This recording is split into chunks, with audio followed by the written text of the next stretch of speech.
Greetings to all viewers of Freedom TV channel. Thank you for being with us. This is our time, and here are the top news stories at this hour. I'm Yuri Kulinik in the studio. Hello? 7 people have been killed and more than 30 injured. Last night, Russian forces launched a series of strikes on residential neighborhoods in Kharkiv. An apartment building was hit. There are still people trapped under the rubble. A period of mourning has been declared in the city.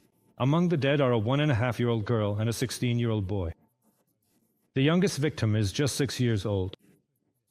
Eyewitnesses said there were several attack drones that struck the building. After the first strike, my sister, who lives in another entrance on the first floor, got trapped. She called me and said, "I can't get out. I'm covered in glass." And we ran outside. My husband ran to her, and I took the child to the grove, and we saw all the shahids coming from this side, from that side, and they were all piloted directly at our building. I mean, nowhere else. The last strike on our building was right above the crushed one. I don't know how many there were. There were a lot of them. They were coming from all different directions. Ukraine's Minister of Foreign Affairs, Andriy Sybiha, responded to the Russian shelling of Kharkiv. According to him, despite all diplomatic and peaceful efforts, Russia continues to kill civilians. Russia is a deadly war machine that Ukraine is holding back, and it must be stopped through transatlantic unity and pressure. Moscow must stop the killings in order to advance diplomacy. Andriy Sybiha, Minister of Foreign Affairs of Ukraine, on social network X. The number of people injured after the Russian ballistic strike on Zaporizhzhia has risen to 17. 2 of them are in serious condition. All the injured have been hospitalized, reported Ivan Fedorov, head of the Regional Military Administration. According to him, the number of people needing medical assistance is increasing. The blast wave and debris damaged residential buildings, businesses, and commercial premises. A fire broke out. Rescuers, police, and medics are working at the scene. Odesa region also came under Russian attack by strike UAVs during the night. A fire broke out at a fuel and energy infrastructure facility and a 2-story non-residential building in the suburbs. Rescuers were working at the scene. A fire train was deployed to fight the blaze. According to preliminary information, there are no dead or injured. In the Pokrovske direction, the Russian army is using the so-called thousand cuts tactic. According to Commander-in-Chief of the Armed Forces of Ukraine, Oleksandr Syrsky, about 50 assaults are recorded there daily. The Russian military is trying to encircle the Pokrovske agglomeration from 2 sides, forming a kind of pincer movement. However, in the Sumy region, the aggressor suffered a defeat. Despite the fact that a truly powerful group was concentrated there, made up of the best Russian airborne units, Marines, and the top motorized rifle units of the ground forces, the enemy has had no success over the past 2 months. On the contrary, they lost several settlements, and their latest attempt to advance in the area of Stepne and Novokonstantinivka ended in complete failure. The occupiers were destroyed and pushed back beyond the state border. Oleksandr Syrsky, Commander-in-Chief of the Armed Forces of Ukraine, General, in an interview with RBC Ukraine. Without using Western weaponry, Ukraine is delivering effective drone strikes on military infrastructure in the Russian rear. This was stated on our broadcast by Valery Borvik, founder of the defense production company First Contact and a combat veteran.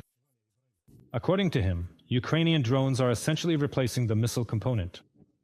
This demonstrated our inherent and undeniable ability to operate effectively and efficiently without Western-manufactured weaponry, specifically without the long-range missiles made by the United States, France, Britain, or Germany, which were either supplied with significant restrictions or not supplied to us at all. It clearly showed that we can operate successfully without them and do so in a highly effective and impactful manner.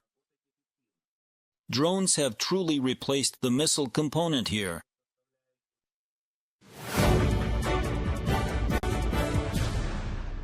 Ukrainian President Volodymyr Zelenskyy has arrived in Washington. Today, he is scheduled to meet with the head of the White House, Donald Trump. According to the Ukrainian leader, the main topic of the talks will be ending the war and security guarantees for the country. Zelenskyy emphasized that peace in Ukraine must be lasting. He also recalled the failure of the 1994 Budapest Memorandum and stressed that Ukrainians are not ready to give up any territory. Ukrainians are fighting for their land, for their independence. Right now, our soldiers are seeing successes in the Donetsk and Sumy regions. I am confident we will defend Ukraine, effectively guarantee our security, and our people will always be grateful to President Trump, everyone in America, and every partner for their support and invaluable assistance. Russia must end this war, the very war it started. I hope that our combined strength with America and our European friends will force Russia to real peace. Volodymyr Zelenskyy, President of Ukraine, on Telegram. A strong Ukrainian army is the best guarantee of Ukraine's security, said the French Minister for European Affairs in an interview with La Tribune Dimanche. Any desire by Russia to demilitarize Ukraine is unacceptable, Benjamin Haddad emphasized. A peace agreement must be accompanied by clear security guarantees to deter new attempts at Russian aggression, European officials insist. The United States is also ready to take part in providing such guarantees. Nikita Skoblikov will tell you more. The U.S. is ready to provide security guarantees to Ukraine. White House head Donald Trump stated this to European leaders.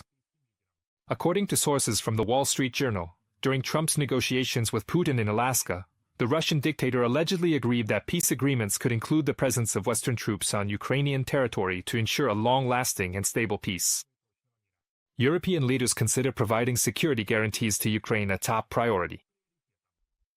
We clearly understand that Ukraine must have reliable security guarantees in order to effectively defend its sovereignty and territorial integrity. We welcome President Trump's statement that the United States is ready to provide security guarantees. The coalition of willing countries is ready to play an active role. There should be no restrictions on the armed forces of Ukraine or its cooperation with third countries. Russia cannot have a veto over Ukraine's path to the EU and NATO. From the joint statement of European leaders on the European Commission's website, Washington has not yet disclosed exactly what guarantees President Trump is prepared to offer Kyiv.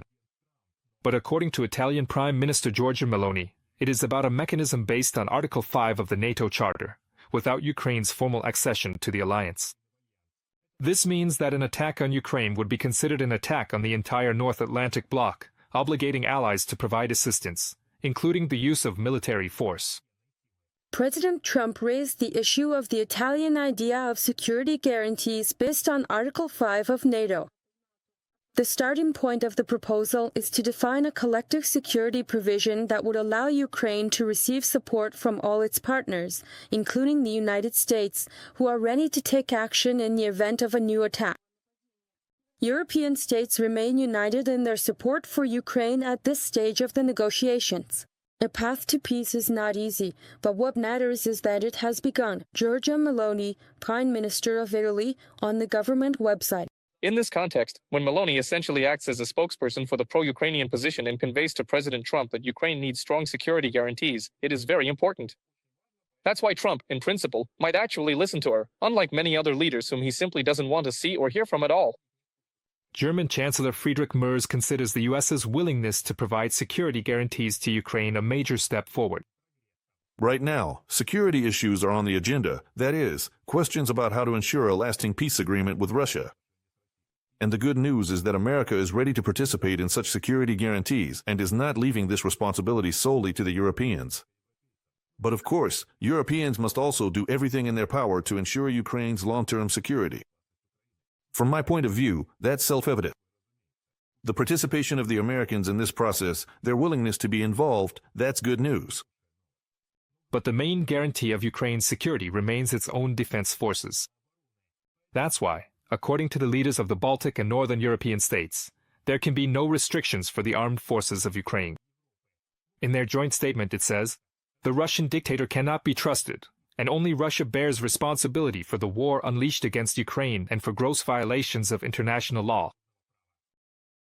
To achieve a just and lasting peace, a ceasefire and reliable security guarantees for Ukraine are necessary.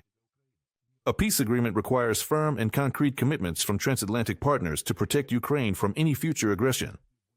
From the joint statement of the leaders of the Northern Baltic 8 countries on the website of the Norwegian government. The discussion of security guarantees for Ukraine and ways to end Russian aggression will continue in Washington at the meeting between President Volodymyr Zelenskyy, Donald Trump, and European leaders on August 18. Nikita Skoblikov for Freedom TV channel.